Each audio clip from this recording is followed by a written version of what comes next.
போதித்தவர், சமாதானத்தை வளர்த்தவர். எச்சரிக்கை எச்சரிக்கை, இஸ்லாத்தின் எதிரிகளுக்கு எச்சரிக்கை எச்சரிக்கை. நாரே தக்பீர், நாரே தக்பீர், நாரே தக்பீர். அடுத்தபடியாக இமாம் ஹுசைன் நன்பை அவர்கள் உரையாற்றுவார்கள்.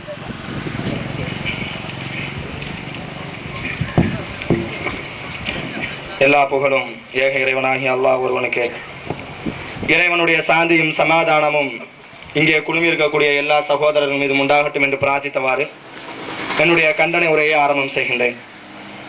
அன்பார்ந்த சகோதரர்களே, இந்த கண்டன ஆர்ப்பாட்டம் ஏன் என்று சொன்னால், 200 கோடி முஸ்லிம்கள் தங்களுடைய உயிரை விட மேலாக யாரை நேசித்துக் கொண்டிருக்கிறார்களோ, 200 கோடி முஸ்லிம்கள் தங்களுடைய தாயினுடைய உயிரை விடவும் தங்களுடைய தந்தையினுடைய உயிரை விடவும் உலகத்தில் உள்ள எல்லா விதமான பாச நேசங்களை விட எந்த தூதரை நேசித்துக் கொண்டிருக்கிறார்களோ அந்த தூதரை இழிவுபடுத்தும் விதமாக அமெரிக்காவிலே கலிபோர்னியா என்று சொல்லக்கூடிய ஒரு மாகாணத்திலே தோன்றிய ஒரு கிறிஸ்தவ அயோக்கிய பாதிரியார் அந்த நபியை இழிவுபடுத்தும் விதமாக மிகவும் மோசமான முறையில, கடுமையான முறையில, கேவலமாக ஒரு மனித தன்மை கூட சிந்திக்க முடியாத அளவிற்கு மிகவும் கேவலமான முறையிலே படம் எடுத்திருக்கின்றான். இந்த படத்தை எதிர்த்தவராக, இந்த படத்தை எடுத்தவன் என்ன செய்திருக்கிறான் என்று சொன்னால், யூடியூப் என்று சொல்லக்கூடிய அந்த இணையதளத்திலும் வெளியிட்டு அதை அரபியிலும் மாற்றி உலக முஸ்லிம்களுடைய கொந்தளிப்புகளை ஏற்படுத்தி உலகத்தில் உள்ள எல்லா முஸ்லிம்களும் போராட்டம் செய்து கொண்டிருக்கும் பொழுது அந்த நாட்டினுடைய பிரதமராக இருக்கக்கூடிய அந்த ஒபாமாவும் அந்த நாட்டினுடைய அமைச்சர் மந்திரியாக இருக்கக்கூடிய அந்த ஹிலாரி கிளின்டன் என்ற இந்த இருவருமே பேசுகிறார்கள். அதுவெல்லாம் தனிப்பட்ட உரிமை. எது தனிப்பட்ட உரிமை? உன்னுடைய பாதிரிமார்கள் செய்து கொண்டிருக்கக்கூடிய அந்த சிறுமிசனை படம் எடுத்திருந்தால் அது தனிப்பட்ட உரிமை. எது தனிப்பட்ட உரிமை? போப்பாண்டவரை வைத்து படம் எடுத்திருந்தால் அது தனிப்பட்ட உரிமை. எது தனிப்பட்ட உரிமை? கிறிஸ்தவ பைபிள்களிலே ஆபாசமாக எழுதி வைத்திருக்கிறீர்களே அதை வைத்து படம் எடுத்திருந்தால் அது தனிப்பட்ட உரிமை. எது தனிப்பட்ட உரிமை? ஒபாமா மனைவியை வைத்து எடுத்துக்கொள், அது தனிப்பட்ட உரிமை. எந்த அயோக்கிய ரஸ்கலா 200 கோடி முஸ்லிம்கள் உயிரை விடுவதற்கு தயாராக இருக்கக்கூடிய அந்த தூதரை படம் எடுத்துவிட்டு தனிப்பட்ட உரிமை என்று பேசுவதற்கு ஹிலாரியை படம் எடுத்திருக்கணும், அது தனிப்பட்ட உரிமை. இன்னும் அந்த படத்துல சொல்றான், என்ன சொல்றான் அந்த நாய், எந்த அளவிற்கு என்று சொன்னால் அந்த முகமது நபியை ஒரு பெண் பொறுக்கியை போன்று ஒரு ஆபாச தகாத உணர்வு கொள்வதை போன்று சித்தரித்திருக்கின்றான். நான் கேட்கிறேன், உண்மையாகவே எங்களுடைய தூதர் அப்படி நடந்திருந்தால் எங்களுடைய சமுதாயத்தில் அது மணிந்து கிடந்திருக்கும். ஆனால் யாருடைய சமுதாயத்தில் மணிந்து கிடக்கிறது? ஆணுக்கும் ஆணுக்கும் கல்யாணம் முடிச்சு வைக்கலாம் போப்பு, பொண்ணுக்கும் பொண்ணுக்கும் கல்யாணம் முடிச்சு வைக்கலாம் போப்பு, மிருகங்களோடு புணர்வதை ஆதரிக்கிறாள் போப்பு.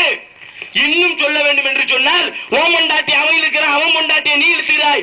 இப்படி ஒழுக்க கேட்டினுடைய நாகரிகத்தையே குழி தோண்டி புதைக்கக்கூடிய நீங்கள் உங்களுடைய சமுதாயத்தை மணிந்து கிடக்கிறது. எங்களுடைய சமுதாயத்தில் ஒன்றையாவது காமிக்க முடியுமா?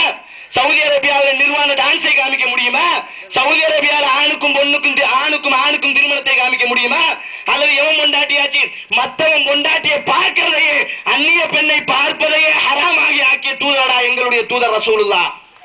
அப்படிப்பட்ட தூதரை எந்த அளவுக்கு இழிவுபடுத்த முடியுமோ அந்த அளவுக்கு பயங்கரமான முறையில ரொம்ப மோசமாக இழிவுபடுத்துகிறார்கள். என்றைக்கு இழிவுபடுத்தி இந்த யூடியூப்ல இதை போட்டானோ அன்றைய தினம் அமெரிக்காவில் ஒரு மிகப்பெரிய ஒரு மோசமான நிகழ்ச்சி நடைபெறுகிறது. அமெரிக்காவினுடைய தனியார் நிறுவனம் ஒரு வண்டியை அனுப்பி வைக்கிறது. என்னது? ஒரு தெருவுல ஓடக்கூடிய ஒரு வண்டி. அது என்ன வண்டி தெரியுமா? டிஎன்ஏ செக் பண்ணக்கூடிய வண்டியா, ஃப்ரீயா. அமெரிக்கர்களுடைய அப்பன் யார் என்பதாக நாங்கள் கண்டுபிடித்து தருகின்றோம் என்பதற்காக வேண்டி ஓசியில் அந்த ட்ரெயின் எழுது, அந்த வண்டி உழவுது. அப்ப என்ன எவனோ அமெரிக்கால ஒரு அப்பனுக்கு பிறக்கல, அதுதான் எனக்கு தெரிகிறது. அந்த வண்டி எதற்கு? உலகம் எல்லாம் காரி துப்பியது செப்டம்பர் 11. இந்த செப்டம்பர் 11 உங்களுடைய அப்பன் பேரை நாங்கள் கண்டுபிடிச்சு தருகிறோம். பாவியலா, அப்பன் பேரை கண்டுபிடிச்சு தருவதற்கு அம்மா இருக்காடா? உங்களை பெத்த அம்மாவுக்கே அப்பன் பேர் தெரியாத அயோக்கியர்கள் நீங்கள் எங்கள் நபியை விமர்சிக்கிறீர்களா? 1400 ஆண்டுகளுக்கு முன்னால் என்ன சொல்றான்? பெண்களை எல்லாம் அந்த பெண்கள் எல்லாம் ஒரு அடிக்கிற மாதிரி பெண்கள்லாம் கொடுமைப்படுத்துற மாதிரி. அட அயோக்கியர்களா, 1400 ஆண்டுகளுக்கு முன்னால் இன்று வரையிலும் பெண் சமுதாயத்திற்கு போதைகளாக நீங்கள் உருவாக்கி கொண்டிருக்கக்கூடிய அந்த பெண் சமுதாயத்தை பெரியார் என்ற ஒரு தமிழ்நாட்டில் ஒருத்தர் தோன்றினார். அவர் என்ன செய்தாரு?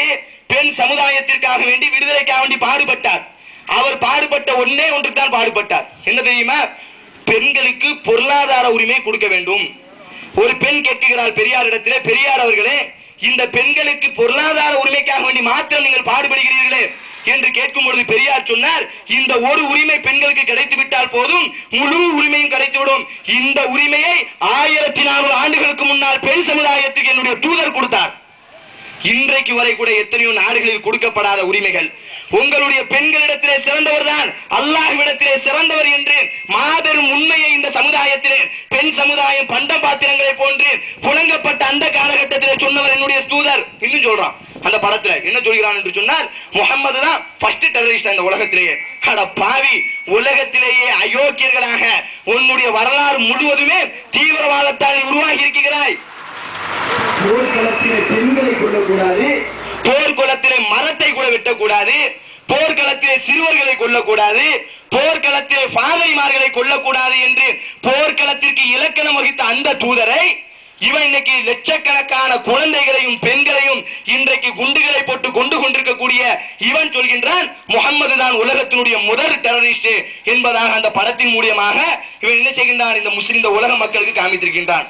அன்பார்ந்த இஸ்லாமிய சகோதரர்களே, நம்முடைய கண்டன உரைகளை நாம் அதிகமாக பதிவு செய்யப்பட வேண்டும். இந்திய அரசாங்கத்திற்கு இந்த கண்டன உரையின் மூலமாக தெரிவித்துக் கொள்கின்றோம்.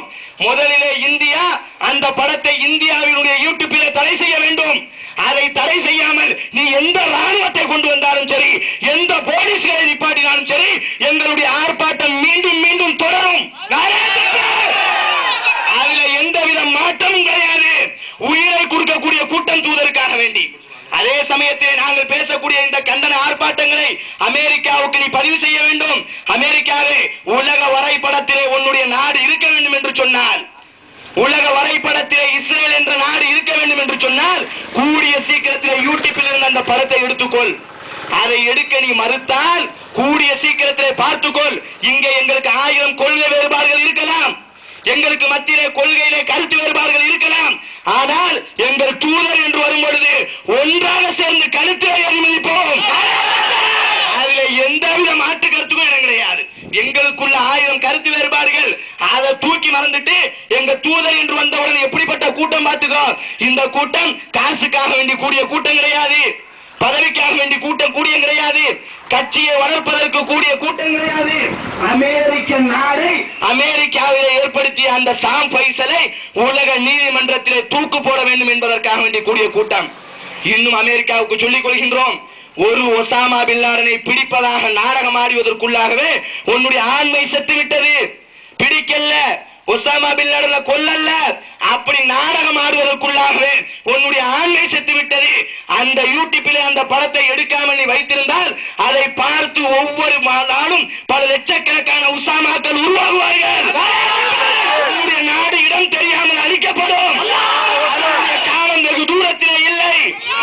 மீண்டும் மீண்டும் சொல்லிக் கொள்கின்றோம். அந்த படத்தை பார்த்து அவரே சொல்கின்றார், அந்த அயோக்கிய அந்த ஹிலாரி கிளின்டன் பேசுகிறார், என்னுடைய மனதும் அந்த படத்தை பார்த்து வேதனைப்பட்டது. அட நாய்களா, மிருக புணர்ச்சியிலே பிறந்தவர்களே, மிருகங்களோடு உணர்வு கொள்ளக்கூடியவர்களே, ஆணுக்கும் திருமணம் நடத்தி அதை அழகு பார்க்கக்கூடிய உங்களுக்கே அந்த படத்தை பார்த்து உங்களுக்கு மனம் வேதனைப்பட்டது என்று சொன்னார். கற்பொழுகத்தை பேணி காமிக்க சொன்னார். உயிரையே தியாகம் செய்வதற்காக வேண்டி எங்களை தயார்படுத்தி அந்த தூதரை நேசிக்கக்கூடிய எங்களுக்கு எப்படி மனம் குமுறும் என்பதை அந்த அயோக்கியர்கள் புரிந்து கொள்ள வேண்டும். இன்னும் நாம் அந்த அயோக்கியர்களுக்கு இந்த ஆர்ப்பாட்டத்தின் மூலமாக தெளிவாக சொல்லிக் கொள்கின்றோம். அமெரிக்க அரசாங்கமே, உன்னால் முடிந்த அளவுக்கு நீ எந்த அளவுக்கு சீக்கிரமாக அந்த படத்தை யூடியூபில் இருந்து எடுக்க வேண்டுமோ அந்த அளவுக்கு எடுத்துக்கொள். என்னுடைய தோழர்கள் அமெரிக்காவுடைய சென்னையில் இருக்கக்கூடிய தூதரகத்தை அடித்த எங்களுக்கு அமெரிக்க தூதரகத்திற்குள் உள்ளே நுழைந்து தரமட்டமாக்குவதற்கு ரொம்ப நேரம் ஆகாது. ஆனால் எங்களுடைய நாட்டினுடைய காவல்துறையை பாதுகாத்துக் கொண்டிருக்கிறது. எங்கள் நாட்டினுடைய காவல் நிலையம் அதை பாதுகாக்கிறது. உன்னால முடிஞ்சா